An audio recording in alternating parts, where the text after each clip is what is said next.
Bismillahirrahmanirrahim. Assalamualaikum warahmatullahi wabarakatuh. Pertama, mari kita panjatkan puji syukur kehadirat Allah Subhanahu wa taala karena atas rahmatnya lah sehingga kita bisa berkumpul di tempat ini. Tak lupa kita kirimkan salam serta salawat kepada junjungan kita Nabi besar Muhammad Sallallahu Alaihi Wasallam.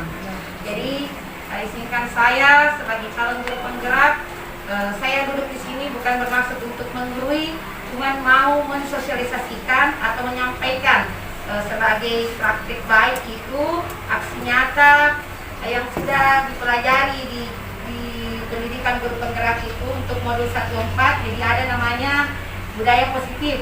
Jadi budaya positif di sini nantinya akan dilakukan, sebenarnya sudah dilakukan di sekolah, akan tetapi mungkin lebih dikembangkan lagi yang bagaimana namanya budaya positif di sekolah. Saya lanjutkan. Jadi judulnya di sini adalah diseminasi. Diseminasi di sini sama dia artinya dengan sosialisasi, menyampaikan sesuatu yang sudah kita pelajari ke teman-teman yang lain. Cuma bedanya kalau sosialisasi itu ada beberapa orang, maksudnya orang itu tergabung dari beberapa organisasi. Sedangkan kalau diseminasi dikhususkan, misalkan kalau guru, ya guru semua. Jadi diseminasi budaya positif. Nah, selanjutnya di sini ada beberapa budaya positif yang telah kami pelajari di pendidikan guru penggerak. Yang pertama ada namanya perubahan paradigma belajar. Bagaimana paradigma belajar sebelumnya itu menjadi paradigma yang baru yang akan kita hadapi nantinya. Kemudian yang kedua ada namanya disiplin positif. Yang ketiga ada nilai-nilai kebajikan. Kemudian yang keempat kebutuhan dasar manusia. Di sini mungkin nanti kenapa siswa misalkan dia nakal, kenapa dia lambat, kenapa dia malas, tidak mengerjakan tugas, itu karena ada kebutuhan dasarnya tidak terpenuhi. Kemudian yang selanjutnya itu motivasi perilaku manusia. Apa yang memotivasi manusia untuk melakukan sesuatu? Kemudian yang keenam ada namanya posisi kontrol guru. Kita nanti di bagian mana sebagai posisi kontrol tak? Apakah sebagai teman, apakah sebagai pemantau, dan seterusnya. Kemudian yang ketujuh ada namanya keyakinan kelas. Lanjut yang terakhir nanti. Jadi ada 8 nanti yang mau disampaikan di sini, yaitu yang terakhir ada namanya segitiga restitusi. Bagaimana misalkan ketika siswa nanti punya masalah, bagaimana kita menghadapinya dengan tidak memberikan hukuman atau bagaimana. Saya lanjut. Kemudian yang pertama itu tadi ada pembelajaran dengan paradigma baru. Di sini bahwa pembelajaran dengan paradigma baru merupakan pembelajaran yang dirancang berdasarkan prinsip pembelajaran berdiferensiasi yang sering dipelajari nanti di kurikulum merdeka. Ada namanya berdiferensiasi sehingga para peserta didik belajar sesuai kebutuhannya. Jadi misalkan kalau anak-anak pintar itu digabungkan dengan anak pintar, kemudian yang memang yang kurang. Makanya pernah kita sebelumnya itu untuk kelas 1 sudah kita laksanakan bersama asesmen kognitif. Kita melihat nanti hasil tesnya itu ada nanti yang kategori rendah, ada yang kategori sedang, dan ada yang kategori tinggi. Disinilah sebenarnya tujuannya nanti supaya kita bisa pembelajaran berdiferensiasi, sehingga perkembangan semua teori psikologi modern yang mewujudkan profil pelajar Pancasila. Jadi tujuannya sebenarnya supaya anak-anak nanti itu menuju ke profil pelajar Pancasila. Kemudian profil pelajar Pancasila, saya kira kita sudah diterangkan kemarin sama pengawas bahwa ada 6 profil pelajar Pancasila. Kalau misalkan mau dihafal, mudah gini. Yang pertama itu ada beriman dan bertakwa kepada Tuhan Yang Maha Esa dan berakhlak mulia. Jadi yang pertama itu kita menginginkan nantinya tujuannya itu kita mau murid-murid kita itu nanti beriman dan bertakwa. Kalau di sekolah kita alhamdulillah sudah terlaksana. Apa contoh nyatanya itu pelaksanaan sholat duha, literasi, kemudian sholat berjamaah bersama. Kemungkinan nanti kalau misalkan mau kita lebih rancangan ke depan supaya ini bertambah lagi, kita mungkin buatlah nanti program-program di sekolah supaya anak-anak kita nantinya itu terpenuhi. Ini yang pertama. Jadi kira yang pertama yang paling penting tadi, beriman dan bertakwa kepada Tuhan Yang Maha Esa dan berakhlak mulia. Kemudian yang kedua ada namanya mandiri. Yang bagaimana itu mandiri supaya anak-anak kan nanti mampu melakukannya sendiri. Dia mampu dengan motivasi dalam dirinya tanpa disuruh pun. Dia akan melakukan sesuatu hal-hal yang baik. Kemudian yang ketiga ada namanya bernalar kritis. Bagaimana dia mampu berpikir, bernalar kritis. Kemudian yang keempat itu ada kreatif. Nah, saya kira di sini sebenarnya siswa tak banyak yang kreatif, cuman kita mau dibimbing, mau dikembangkan. Kemudian ada bergotong royong. Nah, kemudian yang terakhir ada namanya berkebinekaan global. Nah, jadi yang kemarin itu sebenarnya sudah juga dibicarakan kemarin tentang visi sekolah kita. Jadi sebenarnya profil pelajar Pancasila ini kita bisa kaitkan dengan visi sekolah kita yang ada. Jadi visi sekolah kita yang sudah ada itu alhamdulillah sudah sepaham atau sudah sejalur bahwa kita menuju kepada profil pelajar Pancasila.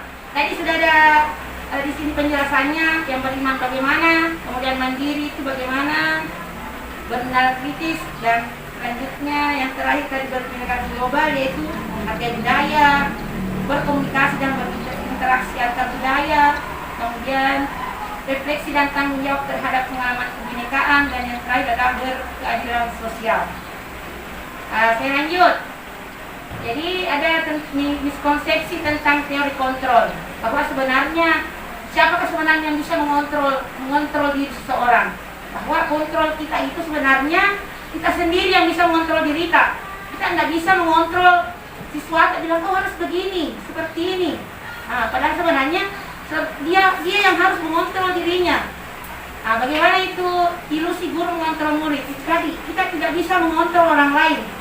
Tergantung dia apakah dia mau menerima atau tidak. Itulah kontrol tidak. Cuma nanti yang sebenarnya yang dia butuhkan adalah pembimbingan.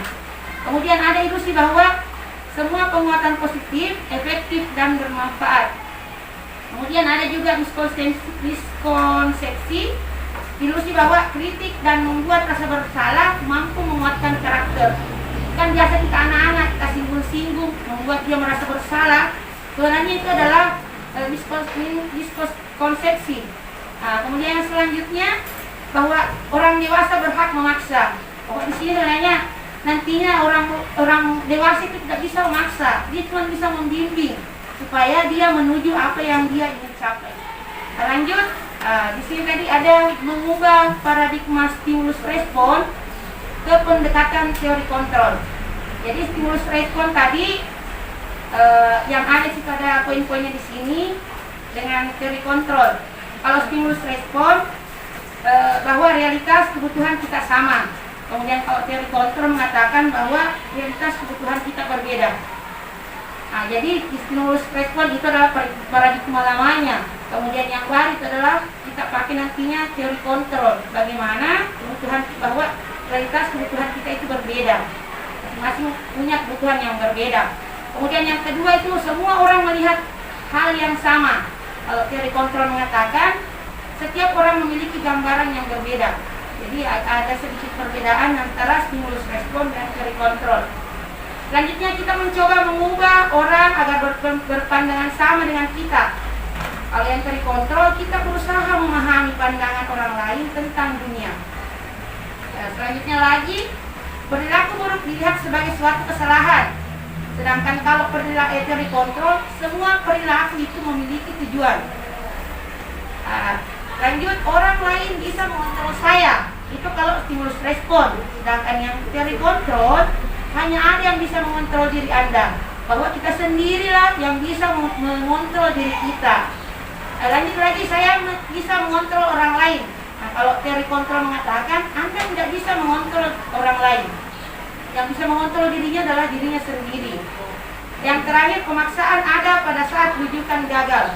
Sedangkan teori kontrol, kolaborasi dan konsensus menciptakan pilihan-pilihan baru. Lanjut. Di sini yang tadi ada disiplin positif. Yang bagaimana dikatakan itu disiplin positif?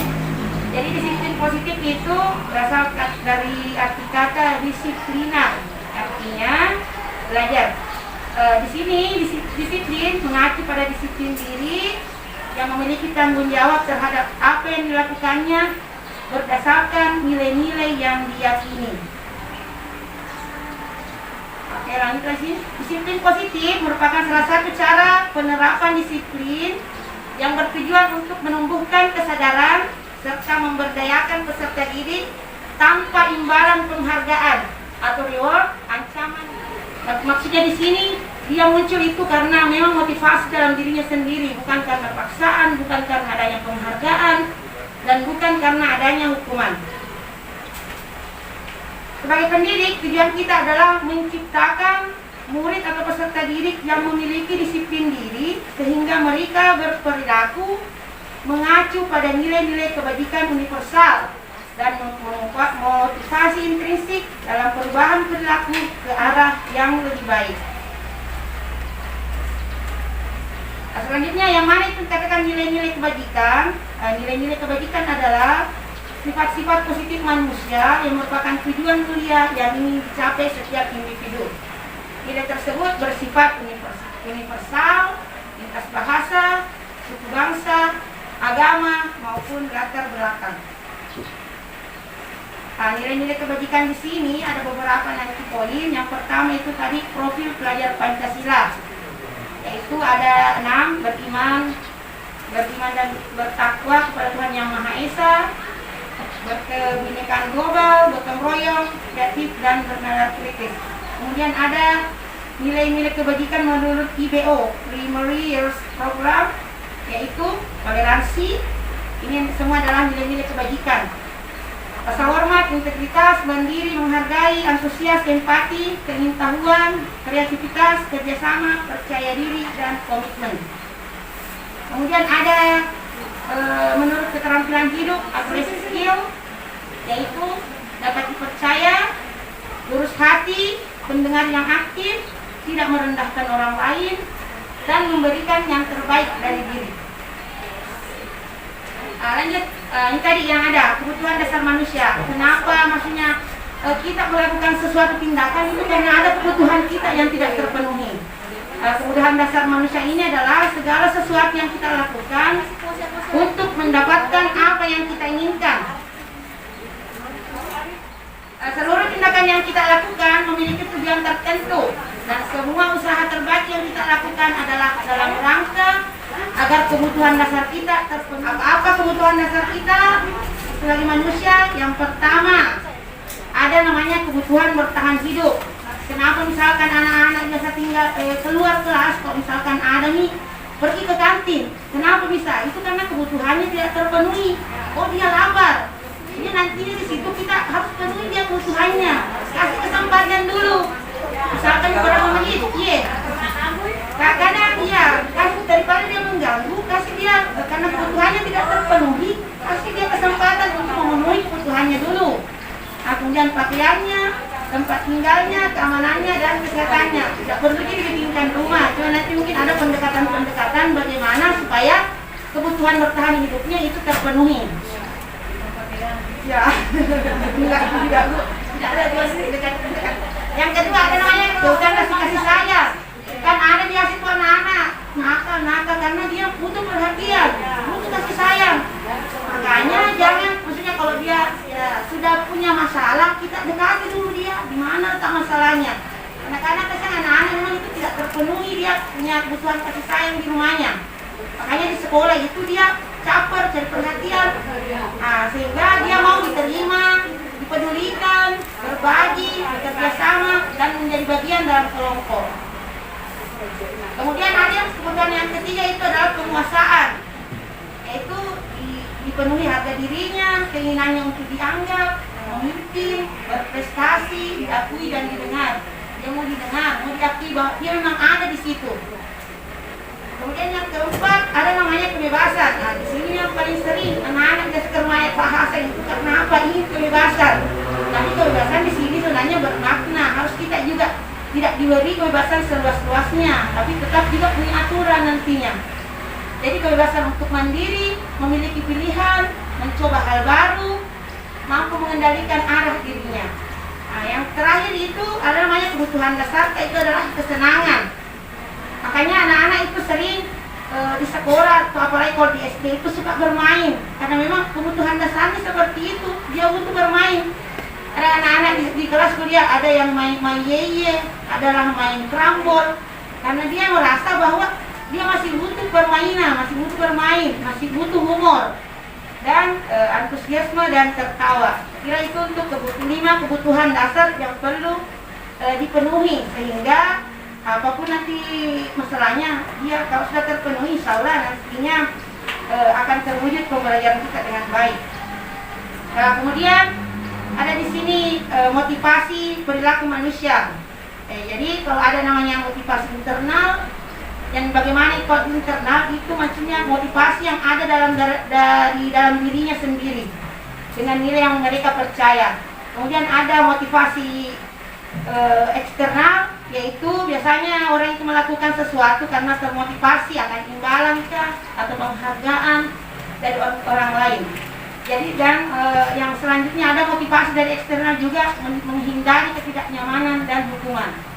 Biasanya anak-anak itu kalau misalkan dikasih tugas, paling sering dia motivasinya apa? Mungkin kalau di sekolah, kalau Pak Tamsil, kalau misalkan di kelas anak-anak itu kalau dikasih tugas, kira-kira dia motivasi mengerjakan itu karena apa? Dari ketiga di sini. Jadi untuk kenapa kita berikan tugas, biasanya itu anak-anak untuk menjadi orang yang mereka inginkan dan menghargai diri sendiri dengan nilai yang mereka percaya. Jadi seperti itu mungkin mereka jadi anak-anak diberikan tugas.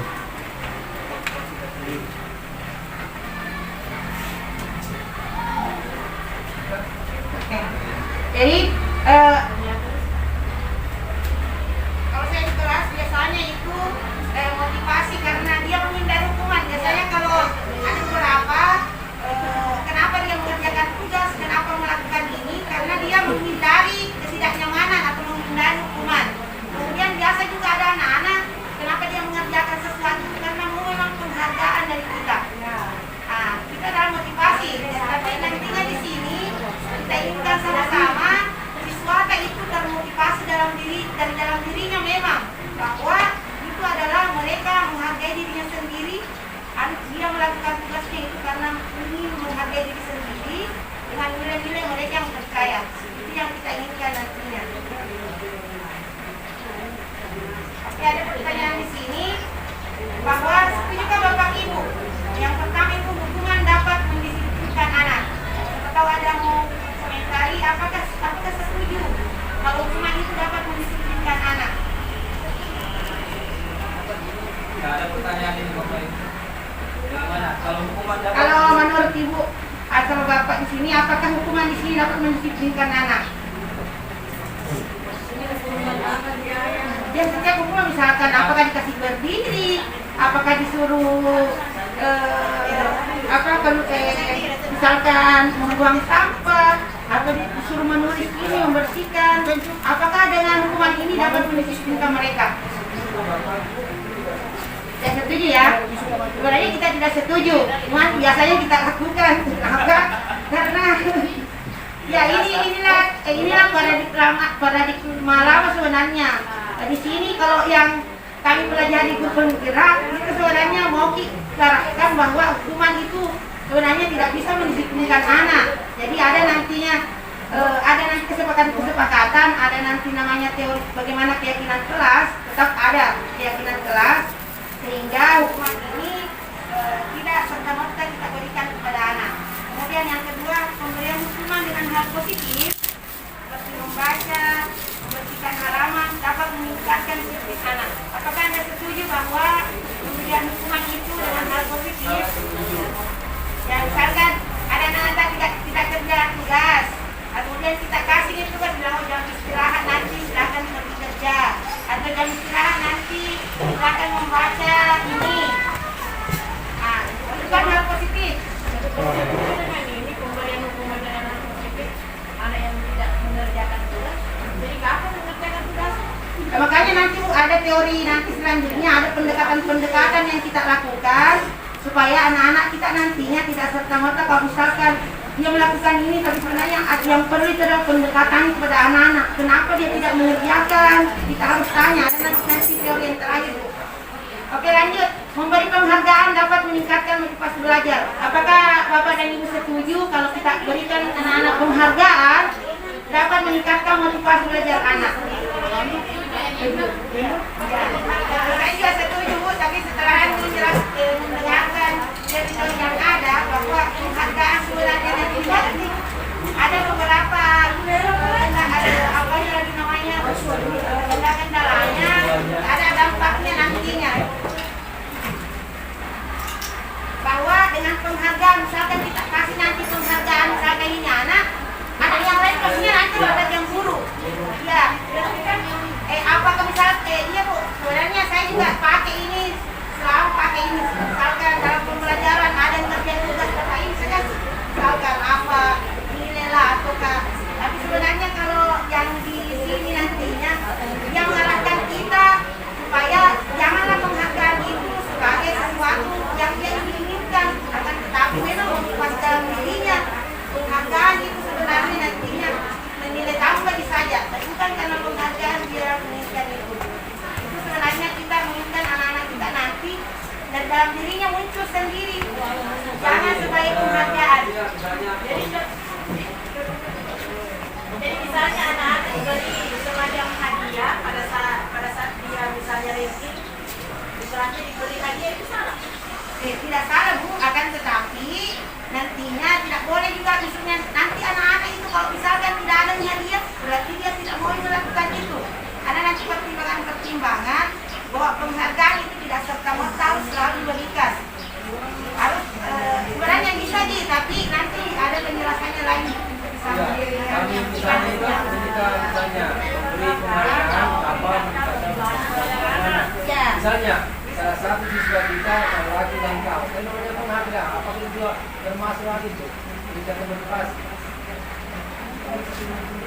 yang mengadakan misalnya anak-anak belajar apa ranking saya tahu dikasih buku anak dapat ranking apa peringkat dikasih hadiah sama juga nanti ulang tahun nanti kasih penghargaan atau ulang tahun di sekolah. Ya, itulah sebenarnya Pak masalahnya banyak siswa tak. Apakah nantinya kita bisa kasih seperti itu semua? Setiap yang ulang tahun akan diberikan juga hadiah seperti ini.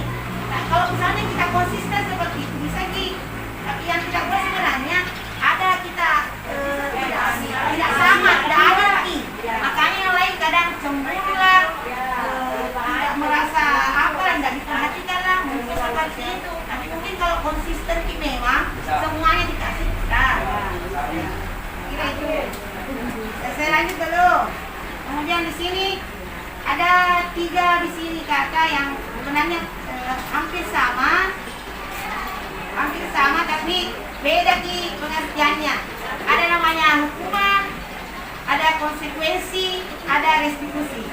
Jadi kira-kira yang paling sering kita lakukan ke anak-anak kita itu yang mana? Apakah hukuman, apakah konsekuensi, atau apakah restitusi?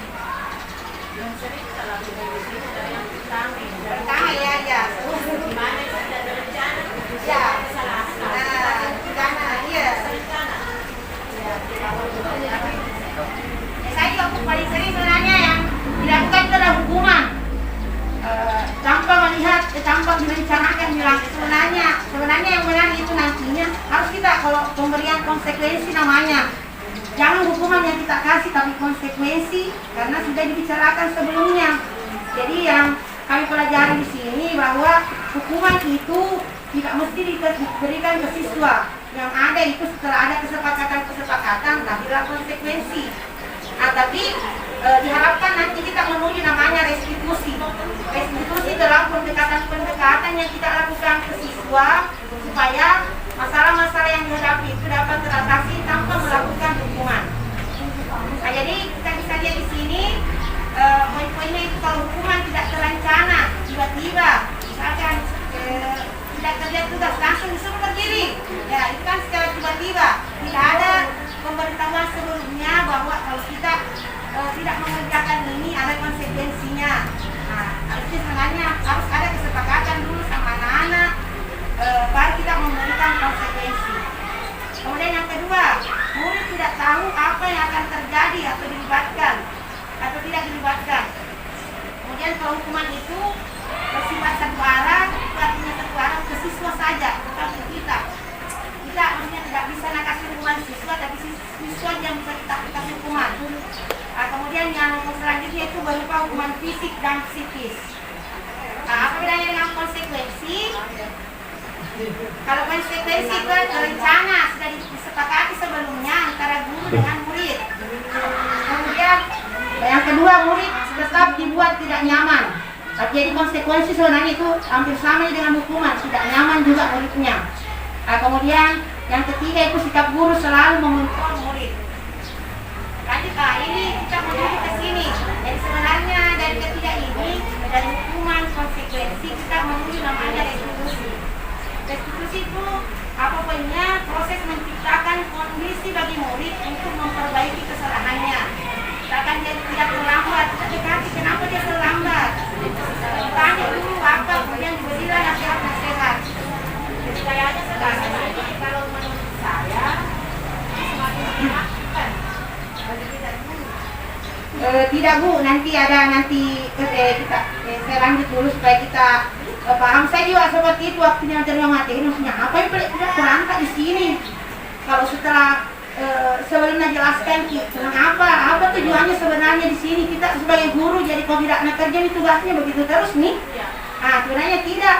Di sini nanti perantau sebagai guru di sini memfasilitasi anak-anak bahwa murid itu kita penuhi semua kebutuhannya. Nah itu, itulah jadi kalau mau anak kita bagus itu penuhi kebutuhannya, apa yang dia mau, apa yang dia minta. Tapi tidak mesti dipenuhi semua. Masa mau ibu misalkan uang jajan kita kasih juga uang jajan. Tidak, maksudnya di sini nanti kita kayak pelajaran nanti kita lihat bagaimana, karena ini kan hasil apa lagi namanya diskusi dengan ini, temukanlah teori-teori ini. Nantinya kurikulum merdeka sebenarnya mau seperti nanti apakah dia berhasil atau tidak, kita lihat sama-sama nantinya kita laksanakan saja dulu. Itu pun kalau saya selalu mendukung, saya usahakan dulu kasih konsekuensi, nantinya setelah itu kasih pendekatan apa, nasihat ke apa, supaya siswa kita bisa menjadi lebih baik. Iya, menuju ke restitusi, menuju bagaimana anak-anak itu nyaman belajar, nyaman. Tapi sebenarnya tidak, kalau nanti tidak bisa juga serta-merta mungkin kita berproses. Kayak di kemarin pemateri fasilitator itu bilang tidak bisa kita langsung itu, kayak satu proses panjang bagaimana kita melakukan restitusi. Sedikit demi sedikit, jangan langsung bisa.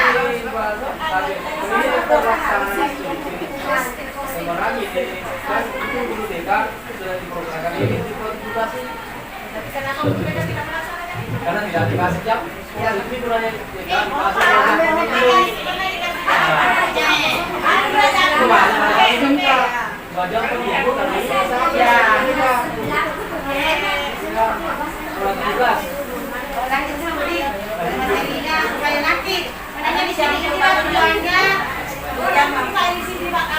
kenapa teori seperti inilah mungkin yang kami dapatkan dari inilah tujuannya kenapa itu bergerak. Ada teori-teori yang ada bertambah lagi juga tentang bagaimana kita sebagai guru. Alhamdulillah mungkin atau pelaksanaannya nantinya mudah-mudahan bisa terlaksana dengan baik. Silakan sambil ini. Bisa juga sambil, karena ini sudah jam makan, mohon maaf sekali karena tidak ada waktu lain Bu. Kalau hari Minggu kan waktu tak. Yang harus juga aku lakukan karena ini adalah aksi nyata kami kan. Tidak boleh tidak. Tindakan lagi, tindakan dulu ini. Nah ini mungkin ditanya dulu. Ada hukuman atau konsekuensi. Yang pertama kita lihat bisa mungkin nanti menjawab. Misalkan ada tindakan guru seperti ini, mencatat 100 kali di dalam buku kalimat saya tidak akan terlambat ke sekolah. Kira-kira apakah ini hukuman menurut atau konsekuensi? Apakah hukuman atau konsekuensi? Hukuman ya. Hukuman karena tidak ada kesepakatan sebelumnya.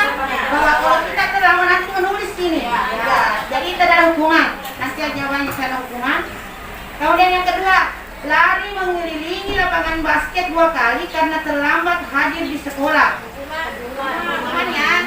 Oke, sepakat hukuman. Kemudian murid diminta untuk push up 15 kali karena tidak menggunakan masker ke sekolah. Hukuman. Ya, hukuman. Menggantikan kertas tugas teman yang telah dicoret-coret. Sanksi. Konsekuensi di? Ya, konsekuensi, bukan hukuman. Kemudian membersihkan tumpahan air di meja tulis karena tersenggol pada saat belajar. Meminta murid untuk tidak mengenakan sepatu seharian di sekolah karena tidak mengenakan sepatu hitam. Hukuman konsekuensi. Hukumannya dia masih hukuman. Kemudian lari mengelilingi lapangan basket 2 kali karena terlambat 10 menit untuk pelajaran PJOK. Ya, hukuman. Jadi sebenarnya ini adalah konsekuensi. Lihat sama-sama. Kenapa? Apa bedanya tadi? Lari mengelilingi lapangan basket 2 kali karena terlambat hadir di sekolah, dengan lari mengelilingi lapangan basket 2 kali karena terlambat 10 menit untuk pelajaran PJOK. Ya. Yang sebelumnya. Ya, kalau yang sebelumnya umum ya, jadi dia masuk hukuman. Nah, sedangkan kalau yang di bawah itu yang PJOK, dia konsekuensi. Konsekuensi ketika dia terlambat pergi untuk pelajaran PJOK. Jadi ada perbedaan sedikit ya antara hukuman dengan konsekuensi. Jadi lanjut. Di sini ada 5 posisi kontrol guru. Jadi sebagai guru itu sebenarnya ada 5 posisi yang sering kita lakukan. Yang pertama kita berposisi sebagai penghukum. Kalau yang kedua pembuat rasa bersalah. Kemudian ada yang ketiga itu posisi kontrol sebagai teman. Kemudian ada sebagai pemantau. Dan yang kelima itu ada namanya manajer. Kalau menurut masing-masing diri kita berada di posisi kontrol mana paling sering? Penghukum ya. Itu mana penghukum? Saya ya penghukum Bu. Teman-teman saya kalau kerja tuh kasih tambahan tugas lagi. Jadi anak tidak merasa nyaman. Pembuat merasa kita nanti lihat apa yang mana, apa perbedaannya penghukum, pembuat rasa bersalah, teman atau nanti di sini sebenarnya kita mau menuju ke pemantau, teman dulu, baru ke pemantau, baru ke manajer. Kasusnya seperti ini, yang mana penghukum, pembuat rasa bersalah dan teman. Kalau penghukum, contohnya kalau misalkan kasusnya tidak memakai atribut lengkap saat upacara bendera. Jadi kalau posisi kita sebagai penghukum, kita akan suruh dia hormat nanti pada bendera selama 1 jam. Itu hukumannya. Kemudian kalau pembuat rasa bersalah, dia kalau kita mengatakan begini, berapa kali Ibu bilang, tahu kamu selalu kita mau mengecewakan Ibu. Artinya membuat merasa bersalah, jadi anak-anak itu merasa bersalah. Kemudian ada sebagai teman, kata-katanya dia seperti ini. Ayo dong, ikuti aturan sekolah. Tolong bantu Bapak Ibu sekalian yang sudah tidak apa lain kali jangan berbuat seperti itu lagi. Itu kalau posisi kita sebagai teman. Kemudian bagaimana kalau sebagai pemantau? Contohnya kalau berkata-kata seperti ini. Kamu sudah melanggar peraturan sekolah. Kamu tahu konsekuensinya. Ada nanti konsekuensi yang kita akan berikan. Tanya dulu, setelah upacara kamu beli atributnya ya di koperasi dan jangan diulangi. Bagaimana kalau minggu depan begitu lagi Bu? Misalkan, ya kalau pemantau ya ada di konsekuensinya. Setelah dia ditanya, baru dikasih konsekuensi. Tidak bisa serta-merta langsung dikasih hukuman, tapi harus dulu ditanya. Kita tahu ya ada konsekuensinya ketika nantinya kita tidak lengkap atribut seperti itu. Kemudian bagaimana nanti posisi yang diharapkan kita sebagai manajer? Katanya seperti ini. Apakah kamu tahu kesalahanmu? Jadi kita undang anak-anak mengetahui di mana ya letak kesalahan saya. Kita undang dia, kita panggil dia. Kalau guru BK biasanya panggil. Di mana kenapa kita dipanggil ke sini nak? Ya kalau misalkan dia sadar sendiri nanti dia tahu. Nah,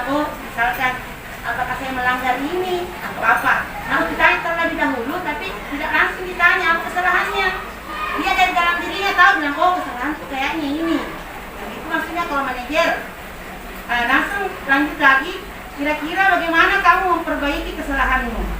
Nah, dia diarahkan untuk memperbaiki kesalahan sendiri. Oh mungkin nanti saya beli misalkan di Bu, koperasi adalah solusi, tapi dari dalam dirinya, bukan dari kita. Bukan kita yang memberikan solusi, tapi dia muncul dari dalam dirinya bagaimana menyelesaikan masalah itu. Itulah kalau posisi sebagai manajer. Nah, kita lihat sama-sama lagi. Kalau misalkan Anda pertanyaan seperti ini, saya kecewa sekali sama kamu. Kira-kira kalau posisi kontrolnya di mana tadi? Pembuat rasa bersalah. Ya, membuat rasa bersalah ya. Jadi kita membuat dia merasa bersalah. Nah, kemudian yang kalau seperti ini, kamu tidak pernah benar melakukannya. Selalu salah terus. Kita kira posisi kita sebagai apa di situ? Hukum ya. Ya, karena kita nanti anak-anak itu tidak merasa nyaman nantinya karena langsung tidak salah kok. Nah, itu sebagai penghukum. Ya, selalu anak dianggap salah. Padahal tadi itu maunya kita ke manajer dulu. Kita tanya apa? Ya. Gitu. Nah, lanjut. Kemudian kalau misalkan seperti ini kata-kata, apa rencanamu untuk menyelesaikan masalah ini? Ya, manajer ya. Jadi kita sebenarnya diharapkan nantinya menanyakan dulu apa rencanamu untuk menyelesaikan ini. Kalau ada dia punya masalah, kita tanya dia apa rencananya. Jangan langsung kasih solusi, dia menyelesaikan sendiri, nanti mengetahui apa kira-kira rencanaku supaya ini masalah terselesai. Jadi motivasi dalam dirinya yang muncul, karakteristiknya yang muncul. Kemudian kalau seperti ini, ayolah lakukan demi bapak ibu ya. Dia posisinya sebagai apa kira-kira? Ya, sebagai teman.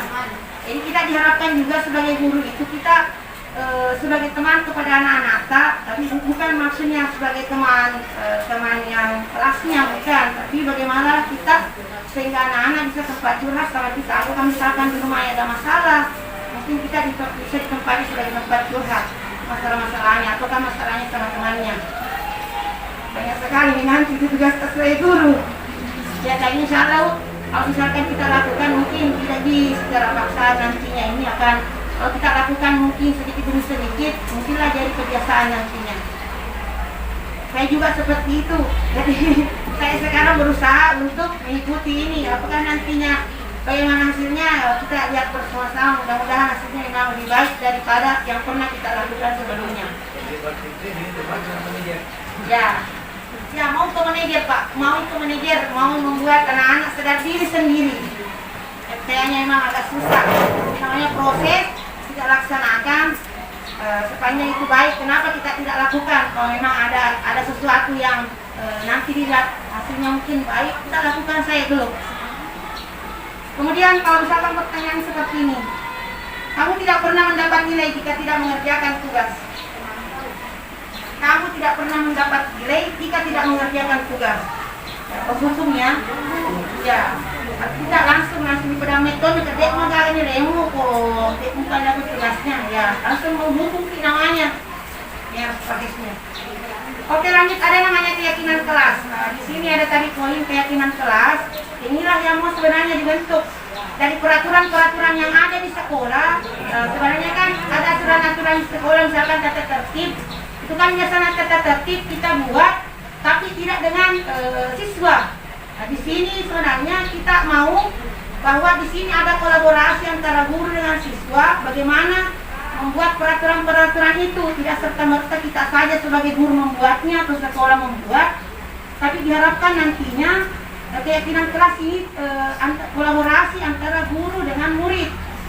Kita maksudnya nanti arahkan murid apa kira-kira keyakinan kelas kita. Kami sebenarnya nantinya aturan, tapi dia lebih ke namanya keyakinan kelas. Jadi mengapa keyakinan kelas? Mengapa bukan peraturan kelas? Karena kan kemarin kalau peraturan kelas kita yang sudah buat memang sudah ada sebelumnya tanpa pembicaraan dengan anak-anak. Nah, yang mau dimunculkan di sini nantinya kita membuat keyakinan kelas, tidak masuk bersama dalam kelas, kita buat keyakinan kelasnya. Jadi itu sebenarnya tujuannya keyakinan kelas. Nah, keyakinan kelas itu bersifat abstrak, berupa pernyataan yang universal, dibuat dalam pernyataan positif, sedikit saja agar mudah diingat. Jangan terlalu panjang, misal dilarang memakai ini kalau ini. Nah, itu maksudnya jangan terlalu panjang. Dia tidak maunya yang misalkan kenapa orang itu disuruh pakai helm. Kalau misalkan di naik motor kenapa disuruh pakai helm. Benarnya yang mau itu yang tinggikan adalah keselamatan. Makanya keyakinan kelasnya adalah keselamatan. Mengapa kita dilarang misalkan kejar-kejaran di dalam kelas? Karena yang kita inginkan adalah keselamatan. Seperti itu. Kenapa kita dilarang misalkan siswa dilarang makan di dalam kelas? Kampanye dilarang. Nah, sebenarnya keyakinan kelasnya itu diharapkan nantinya di situ kebersihan kelas. Jadi supaya kebersihan itu terjaga, maka muncullah misalkan dilarang tadi makan di kelas. Itu nantinya jadi keyakinan kelas yang kita akan munculkan di sini. Kemudian lanjut sedikit saja sesuai dengan kondisi sekolah agar mulai diterapkan. Kemudian yang terakhir, semua warga sekolah atau warga kelas dilibatkan dalam membuat keyakinan. Jadi misalkan nanti semuanya terlibat dalam membuat keyakinan kelas. Ada contohnya di sini, cuma dari kelas 5. Jadi contoh keyakinan kelasnya begini, bertanggung jawab mengerjakan tugas piket. Jadi kan biasa kalau di sini di aturanita di sekolah, setiap yang bertugas melakukan kebersihan. Jadi, kalau keyakinan kelasnya yang diinginkan nanti itu bertanggung jawab. Jadi diharapkan siswa bertanggung jawab untuk mengerjakan tugas piket. Kemudian ada bersikap jujur. Jadi kata-kata yang ringkas saja, tidak perlu terlalu panjang, ringkas tapi kena. Itu maksudnya tujuan membuat keyakinan kelas. Kemudian bersikap tenang saat pelajaran berlangsung. Karena ada biasa dilarang ribut kalau jam pelajaran ini. Nah, sebenarnya yang kita harapkan di situ adalah bersikap tenang saat pelajaran berlangsung. Kemudian bersikap sopan dan menghormati guru. Dan biasa ada anak teriak-teriak lah apalah. Jadi keyakinan kelasnya itu adalah bersikap sopan dan menghormati guru. Kemudian saling tolong menolong. Nah, kemudian yang terakhir adalah hidup rukun dengan teman. Ini contoh saja ya keyakinan kelas yang ada diambil tadi. Contohnya masih banyak sebenarnya yang lain untuk keyakinan kelas. Masuk yang terakhir, ada namanya segitiga restitusi. Jadi tadi sudah ada penjelasannya bagaimana maksudnya dari hukuman, kemudian konsekuensi, kemudian ada namanya restitusi. Apakah itu segitiga restitusi? Yaitu suatu proses dialog yang dijalankan oleh guru agar dapat menghasilkan murid yang mandiri dan bertanggung jawab. Itulah sebenarnya apa itu restitusi. Kemudian segitiga restitusi terdiri atas 3, namanya juga segitiga, ada 3 poin yang di sini yang mau kita jalankan pada saat proses restitusi. Yang pertama ada namanya menstabilkan identitas. Yang bagaimana menstabilkan identitas, sebentar ada penjelasannya. Kemudian yang kedua itu validasi tindakan yang salah. Tanya apa, yang mana kira-kira kesalahannya di situ. Kemudian yang ketiga menanyakan keyakinannya. Mampukah dia menyelesaikan ini dengan keyakinan yang sudah ada? Itu segitiga restitusi. Jadi ada 3 di sini yang mau kita nanti terapkan. Yang pertama tadi menstabilkan identitas, yang kedua validasi tindakan yang salah, kemudian yang ketiga adalah menanyakan keyakinan. Jadi di sini menstabilkan identitas dulu. Jadi sebenarnya bisa juga nanti pada saat restitusi bisa menstabilkan identitas dulu, bisa juga validasi tindakan yang salah, yang mana saja, yang mana yang cocok nanti kalau misalkan ada kasus-kasus. Kalau menstabilkan identitas di sini berdasarkan prinsip membuat kesalahan adalah bagian dari proses pembelajaran. Bahwa kesalahan anak-anak murid yang kita lakukan itu adalah bagian dari proses pembelajaran. Menstabilkan identitas itu berbuat salah itu wajar. Jadi maksudnya di sini tidak serta-merta bahwa anak-anak itu benar terus. Kadang memang kita saja sebagai guru, sebagai manusia biasa pasti pernah berbuat salah. Itu prinsipnya ya. Jadi setiap orang itu pasti berbuat salah. Bagaimana supaya kesalahan itu tidak terjadi? Disinilah prosesnya mungkin nanti restitusi. Kemudian yang kedua, tidak ada manusia yang sempurna. Bahwa tidak ada manusia yang sempurna itu kalau orang melakukan kesalahan, sebagai manusia itu memang biasa terjadi, kita melakukan kesalahan. Pastinya supaya kesalahan itu tidak terulang, apa yang harus dilakukan? Kemudian ini juga ibu bapak juga pernah melakukan kesalahan itu. Kalau misalkan kalau anak-anak terlambat, saya juga selalu terlambat dan kembali ke dirita. Itulah kalau menstabilkan identitas. Kenapa anak-anak tidak kerja tugas? Kita juga selain guru, saya tidak kerja tugas kok. Itu maksudnya seperti itulah anak-anak sama dengan kita. Ada sesuatu yang mungkin dia lakukan, kita yang baru melakukannya. Tapi bagaimana kesalahan itu tidak terulang lagi? Inilah yang mau kita perbaiki. Oke, lanjut Bu. Ya, contoh. Ya, lanjut lagi. Ibu bapak tidak mau mencari siapa yang salah, tapi ibu ingin mencari solusi dari permasalahan ini. Jadi sebenarnya tidak mau kita siapa yang salah, siapa di sini yang salah, kenapa tidak pergi sekolah, kenapa terlambat, siapa yang salah, mamamu kan? Orang tuamu kan? Tidak perlu dia bilang mau cari siapa yang salah. Yang mau dicari ini adalah bagaimana menyelesaikan solusi ini, menyelesaikan masalah ini tanpa menyalahkan siapapun. Jadi jangan serta-merta selalu mencari orang lain, padahal kita sendiri misalkan yang salah, kenapa mesti kita cari siapa yang salah? Di sini kalau itu menstabilkan identitas. Kemudian terakhir adalah kamu berhak merasa begitu. Itu kata-kata indikator-indikatornya. Kemudian bagaimana kalau validasi tindakan yang salah? Artinya di sini setiap perilaku berupaya untuk memenuhi suatu kebutuhan tertentu. Nah, di sini biasanya biasa anak ditanyakan, kamu pasti punya alasan mengapa melakukan hal itu. Misalkan tadi, kenapa dia ambil pulpennya temannya? Pasti dia punya alasan kenapa dia mengambil pulpennya temannya. Dia tidak kerja tugas, kenapa kira-kira dia tidak mengerjakan tugas? Pasti punya alasan mengapa dia melakukan hal itu. Makanya perlu ditanya dulu, perlu didekati. Tidak serta-merta langsung keluar pergi saya, tidak usah masuk belajar. Nah, seperti itu. Kalau di teori ini Pak ya, betul. Ya kita belajar sama-sama, saya juga sangat belajar melihat mana yang bagusnya. Kira itu ini yang saya sampaikan sebenarnya adalah pelajaran yang saya peroleh, dan saya tidak bilang saya sudah melakukan semua ini, tidak. Kita belajar sama-sama bagaimana melakukan sesuatu sedikit demi sedikit untuk yang lebih baik. Sebenarnya itu bukan solusi, Ya, tidak Bu, saya tidak solusi. Harus tanya dulu kenapa. Makanya didekati, dipanggil. Kenapa kita nanti dia cari solusinya apa supaya dia bisa menyelesaikan. Tetap ada Bu, tetap ada. Dia harus menyelesaikan itu tugas nantinya. Tapi tidak serta-merta langsung dikeluarkan. Keluar saja. Bersih saya ke sana. Nah, tidak seperti itu. Harus ada proses restitusi sehingga anak-anak itu menyadari dirinya bahwa memang dia salah. Kemudian mencari dari solusi, apa dari kesalahan itu, carilah solusinya. Nah, itu tujuannya restitusi.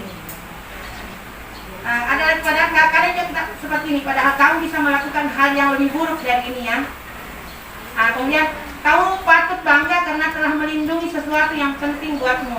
Dia tetap dikasih sesuatu tapi tidak juga dibenarkan, cuma dikasih pendekatan-pendekatan seperti itu. Kemudian terakhir kamu lakukannya karena mempertahankan sesuatu yang penting bagimu.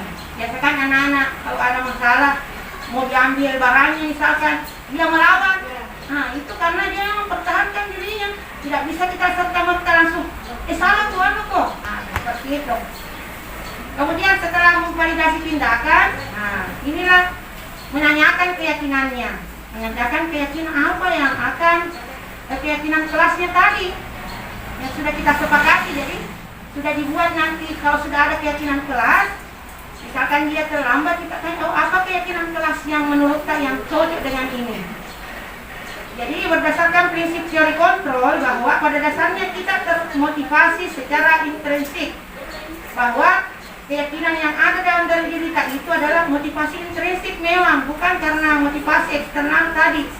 Selalu ada motivasi dalam dirinya. Di sini ada beberapa, di sini apa keyakinan kelasnya. Kita tanyakan nanti kalau masalah apa keyakinan kelas kita sebenarnya. Makanya perlu tadi dibicarakan dulu untuk membuat keyakinan-keyakinan keras. Ketika dia sudah mengetahui, pasti dia ingat, oh haruskah begini, haruskah disiplin, haruskah memang bekerja sama. Ada beberapa nanti keyakinan keras, itu yang kita mau buat. Kemudian selanjutnya, seperti apa gambaran kelas yang ideal menurut kamu? Kita tanya anak-anak, menurut kamu itu bagaimana menurut yang bagus? Pastinya nanti yang dia cerita atau dia ungkapkan pendapatnya pasti yang baik. Bilang, oh harusnya itu. Kalau ada tugas tidak salah, tidak seperti itu. Pasti bilangi kalau ada tugas pasti dia disuruh bekerja, itu keyakinan kelasnya. Saya kira seperti itu. Itu pun nanti kalau ada kasus-kasus seperti itu, Bu, bisa saja terjadi bahwa dialami kasus saya tugas Bu, solusinya. Kan perlu lagi kita cari solusi-solusi bagaimana kalau seperti itu anak-anak. Kira itu. Kemudian kita tanya nanti mau ingin menjadi orang apa, seperti apa memang sebenarnya. Mau tidak mau kerja tugas, mau kerja di apa? Ya sebenarnya sudah kita lakukan Bu. Semua orang sudah melakukan ini. Pasti kita tanya anak-anak mau kerja apa, cuma cara penyampaiannya beda. Pasti biasa di kelas menurut kerja teman jadi apa? Nah itu kan biasa. Tapi kalau di sini kita diharapkan memanggil itu anak-anak secara face to face, menanyakan apa keyakinannya, apa memang maunya, yang bagaimana menurut yang bagus. Nah begitu kalau yang dipelajari di sini. Lanjut, ada kasus seperti ini.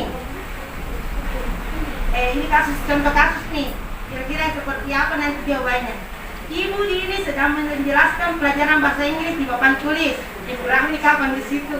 Namun beliau memperhatikan bahwa Fajar malah tidur-tiduran dan tanpa acuh tak acuh pada pelajarannya. Ya, makin yang kira-kira ini kan makin Ibu Rahmi khawatir. Ngapa aja kalau di sini? Fajar coba jawab pertanyaan nomor 3. Maju ke depan dan kerjakan di papan tulis. Fajar pun tanpa malas-malasan maju ke depan. Dan sesampai di papan tulis, Fajar pun hanya diam terpaku sambil memegang buku bahasa Inggrisnya dan memainkan spidol di tangannya. Ayo Fajar, makanya jangan tidur-tiduran. Lain kali perhatikan. Sudah sana duduk kembali. Kira-kira siapa yang bisa? Tanya lagi Ibu Dani. Fajar pun kembali duduk di bangkunya. Hal seperti ini sudah seringkali terjadi pada Fajar. Seperti tidak memperhatikan, kita acuh, dan nilai-nilainya pun tidak terlalu baik untuk pelajaran bahasa Inggris. Pada saat ditegur oleh Ibu Dani, Fajar hanya menjawab, tidak tahu Bu. Ibu Dani pun menjawab sendiri, gimana kamu Fajar? Kamu tidak kasihan sama Ibu ya? Sudah capek-capek mengajar, tidak kasihan kamu. Fajar pun dia membisu. Pertanyaannya, posisi kontrol apa yang diambil oleh Ibu Dani dalam pendekatannya kepada Fajar? Kira-kira posisi kontrolnya tadi seperti apa? Apakah sebagai teman? Apakah sebagai pemantau? Apakah sebagai pembuat merasa bersalah atau penghukum? Teman ya? Kita lihat tadi. Karena dia kayak karena kita ambil dulu berarti bersedia teman dulu baru penghukum. Jadi kan kalau ada siswa seperti itu biasanya seperti apa? Ada juga kalau saya dulu langsung ketui. Jadi ya harusnya Kenapa tidur saat menerangkan? Kenapa tidak nyebut apa? Tidak nyebut. Ya jadi seperti mau nanya di sini. Ya membuat merasa bersalah toi. Sebagai teman juga. Ya jadi tidak Bu, harusnya nanti prosesnya kita pantau dulu. Kemudian manajer, kalau yang posisinya sebagai manajer dipanggil dulu baik-baik. Nanti kalau misalkan dipanggil kemudian jam istirahat lah, kita tanya, jangan langsung dihukum. Tanya dulu, kenapa itu tiduran? Kira-kira kalau menurut kamu, kenapa itu Fajar tidur? Apanya? Memang apa? Kenapa kira-kira Fajar tidur? Kan ada kemungkinan, banyak kemungkinan. Ya, ngantuk. Berarti ada kebutuhan dasarnya, karena kamu mengantui. Makanya kadang disuruh Main FF ya, Ibu. bisa jadi. Kan ada beberapa kemungkinan Bu tadi. Main game sih. Sudah ada.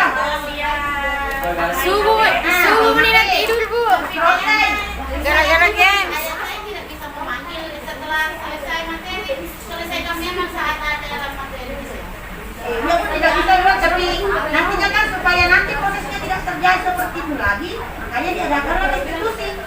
Karena kan ada di sini bahwa ini sudah sering kali terjadi pada Dani. Namanya kita mau carikan solusi supaya kenapa dan seperti ini. Apakah dari kita sebagai seorang guru, apakah maksudnya kita sebagai seorang guru kurang? Bagaimana pembelajaran itu? Ya, tidak menarik bisa jadi seperti itu.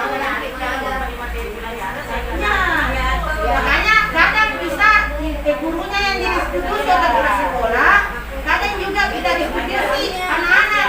Jadi restitusi itu tidak serta-merta untuk kita anak-anak saja. Ya, makanya di sini kita katanya harus mencari proses apa kira-kira kenapa bisa ini pajak. Tidur kalau saya ya, itu tadi. Makanya ada proses restitusi. Mencari kesalahan, mencari apa-apa yang tidak terpenuhi. Tadi bisa jadi tadi tidak tidur karena main. Bisa jadi karena misalkan pergi memancing ke sana, ambil misalkan ikan bantu bapaknya. Gimana kalau istilahnya itu ada anak tertutup khusus? Makanya tetap dipanggil, maksudnya itu yang mau kita tahu Pak, apa masalahnya. Makanya ada proses restitusi di sini. Kita catat, oh ininya restitusi.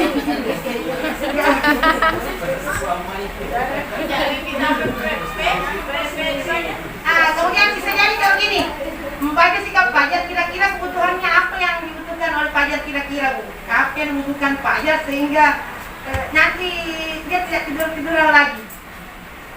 Disuruh cepat tidur, Ya, kalau bisa. malam tidur, jangan begadang, pagi-pagi bangun cepat, mandi ke sekolah. Ya, itu Banyak itu tidak pasti baru ke sekolah.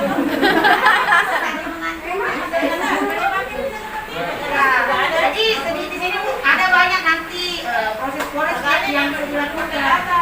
Betul. Itu yang orangnya intinya di situ. Mau dia kata ya jangan langsung hukum dibayar. Ya pergi ke rumahnya Hasan. Nah, itu prosesnya Bu supaya bisa jadi Fitra baik begitu Bu. Ada saya beberapa yang suka tidur di dalam kelas. Biasa kalau yang proses restitusi marah dia suruh dia tidur 5 menit dulu. Bisa tidur supaya atau cuci muka juga itu bisa. Pada lagi. Iya.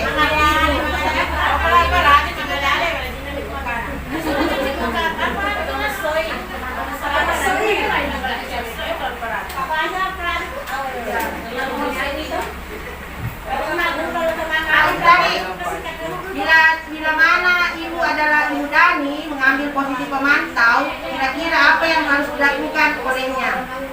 Itu tadi ya, kalau pemantau pasti tanya dulu kenapa seperti itu.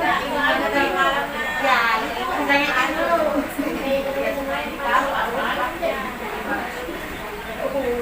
Oke, lanjut lagi.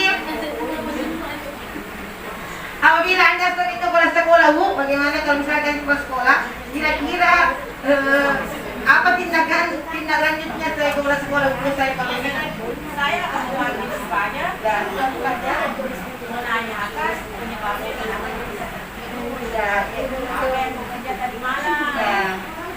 bisa Si pajak akan menjawab hal-hal yang dia main HP. Apakah dia ada pekerjaan yang harus dia selesaikan sehingga tidurnya kemalaman? iya Bu. Jadi bisa jadi juga Bu, kita panggil gurunya, maksudnya kenapa bisa seperti itu, kita cari solusi bersama, kepala sekolah, rekan guru. Sebenarnya yang mengajar gurunya tidak harus jelaskan. Ya bisa jadi, maksudnya apa, gimana, ya kita pelajari, sebenarnya di sini kita mau pelajari dulu, kenapa seperti itu. Sama hal jawab itu. Saya suka bahasa Inggris tapi gurunya Ya, kita tanya nanti kenapa kira-kira gurunya tidak kita suka Pak. gurunya nggak becor. Ya, berarti gurunya lagi yang harus proses mau betul. Ya seperti itu harus kita tahu alasan-alasannya, prosesnya. Ya biasa memang ada guru Di sekolah lain jadi ada evaluasi kan ada kelas-kelas misalnya kan poli kapan ibu motornya itu biasa seperti itu tapi dengan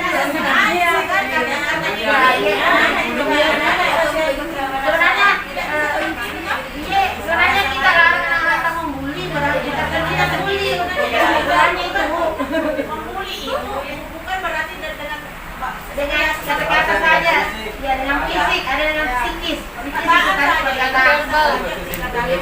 Ya katanya lebih besar dampaknya kata-kata dibandingkan hukuman. Ada orang anak-anak mending ketik kak nasi berkecari daripada sembarang mobilain kak. Nah itu lebih katanya dampaknya untuk psikis lebih besar daripada fisik. Jadi membuli itu tidak baik secara fisik maupun secara psikis. apalagi kalau kita sudah sampai dengan orang biasa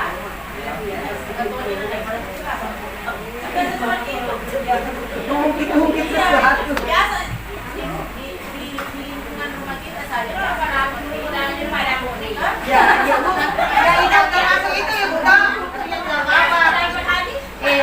Tidak kan maunya tujuan tak tadi kita supaya anak-anak kita mau seperti bapaknya bagus. Tapi kan di sini dia minta jangan langsung seperti itu. Ya kasih proses dulu bagaimana supaya anak-anak ini sadar seperti tidak serta-merta ditanya. kata-kata yang memang itu terlalu menerima anak kita misalnya bisa warna metode bisa begitu toh Ya. Ini Bu, kenapa disuruh juga sosialisasikan supaya paradigma lama seperti ini yang sering kita lakukan kita mengubah dulu sedikit demi sedikit. Tidak bisa juga memang langsung serta-merta kita ubah semua. Kita melalui proses lah. Ya Bu, ya semua begitu. Saya juga begitu. Kalau terjadi proses, tidak ada binatang itu keluar. Ya, tidak ada sebenarnya. Yang ada itu nantinya kalau mau selalu ada perintah mau dipanggil ini, dipanggil lagi ini. Selalu ada proses restitusi dalam ruangan BKK atau wali kelas kah, atau guru. Jadi tidak serta-merta maksudnya guru mata pelajarannya yang kasih restitusi. Jadi kita bisa wali kelas, bisa guru mapel, bisa BK, bisa semua yang ada di sekolah bisa melakukan proses restitusi. Kenapa sih disuruh keluar? Ya. Bagaimana prosesnya? Kalau suruh begitu Pak, kan maksudnya kita bisa ambil dulu, kita ambil siswa, ambil lagi. Seperti itu kita adakan diskusi. Banyak.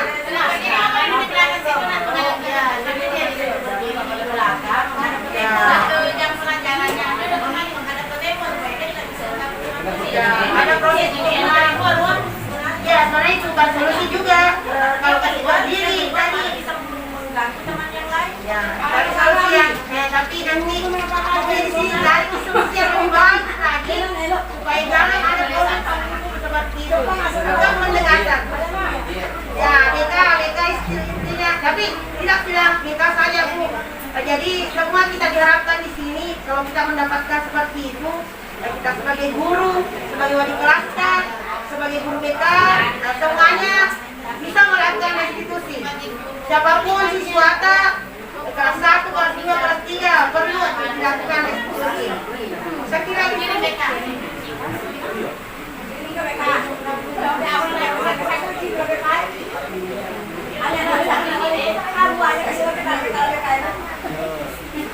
Ya,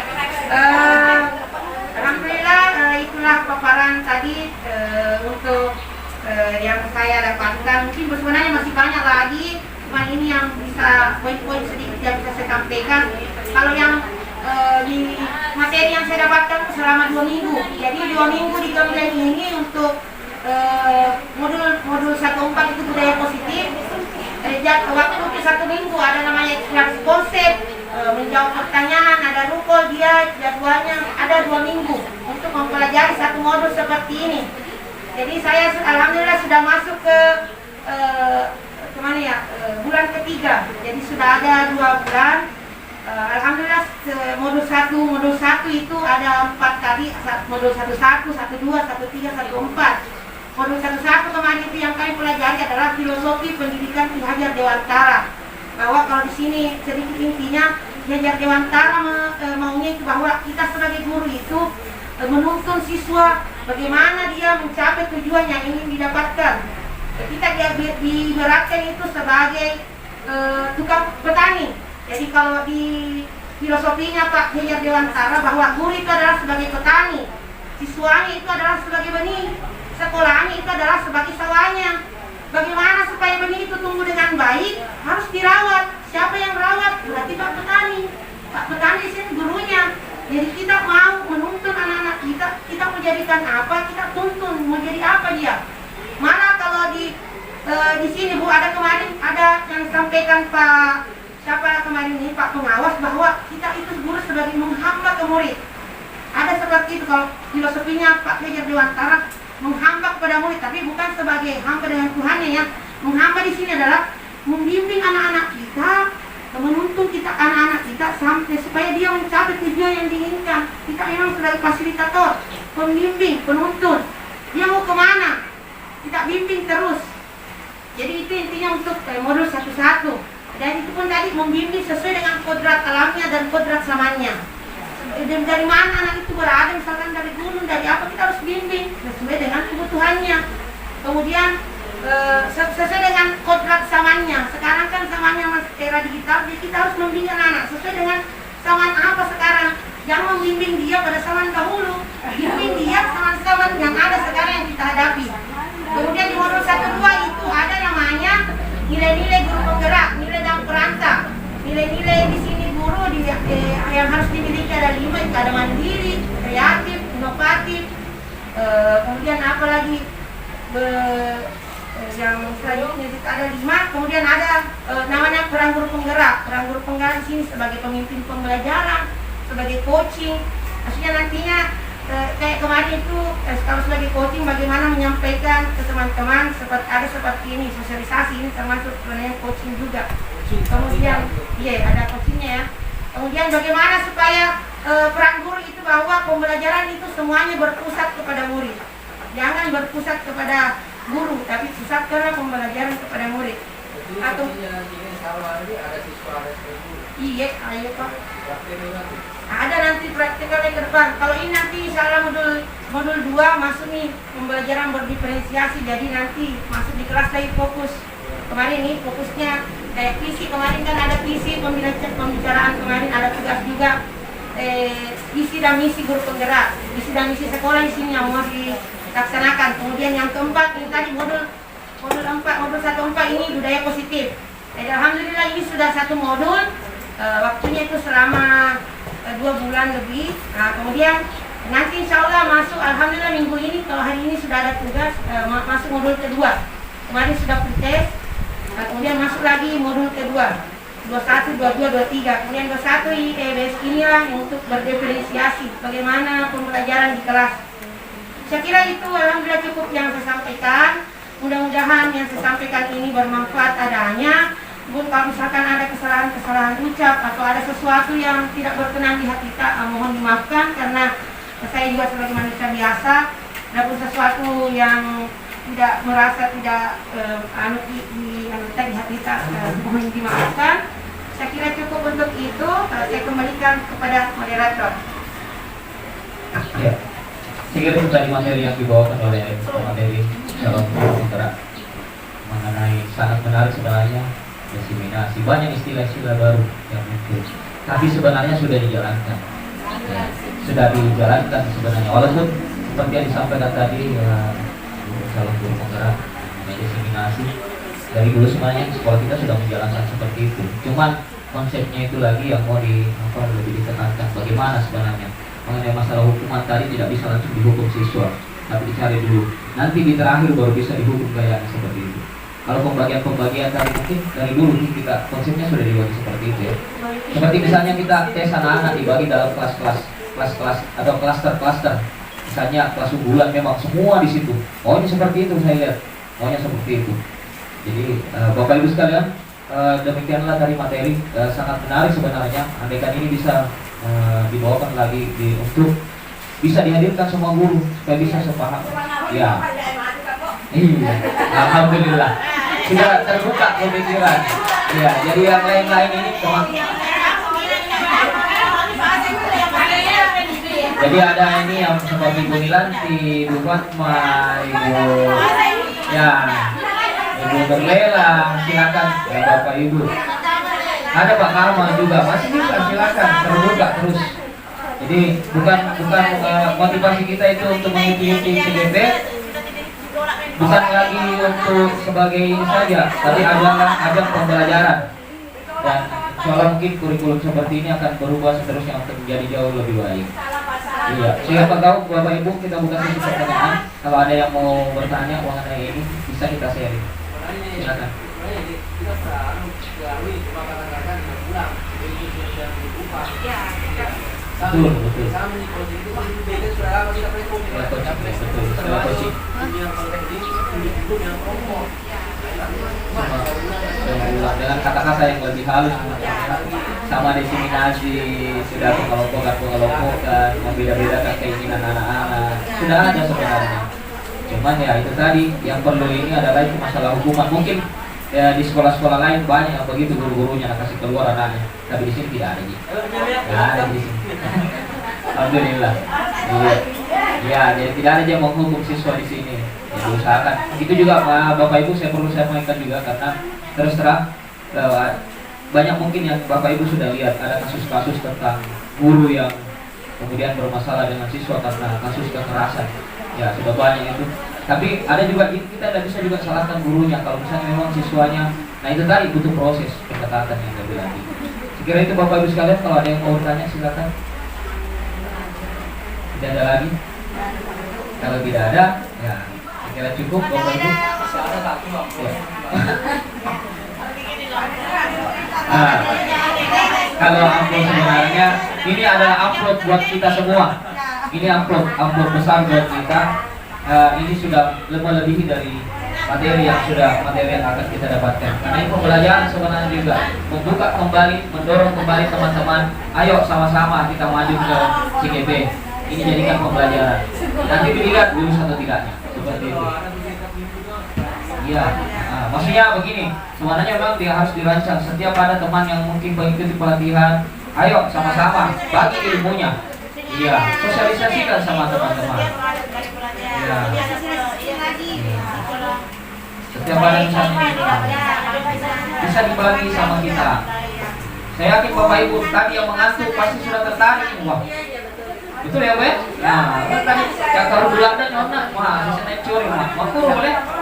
Berarti selama ini wahai salah kan apa? Betul anak-anaknya. Kalau ketopik Dimana kan tadi dan saya bunyi mesum. Ya, artinya mungkin bisa dikurangi nanti setelah mendapat seperti ini. Kurangi seperti itu. Ya, artinya hukuman seperti itu jangan lagi mungkin diterapkan. Bisa dikurang-kurangi. Seperti mungkin teman-teman yang lain yang sering memberikan hukuman, sanksi, ada prosesnya. Nanti di terakhir itu baru ada semacam hukuman. Konsekuensi namanya, bukan lagi hukuman, tapi apabila memberikan konsekuensi sedikit seperti itu. Ya. Oke, sekira itu ya. Ada pertanyaan kalau sudah tidak ada?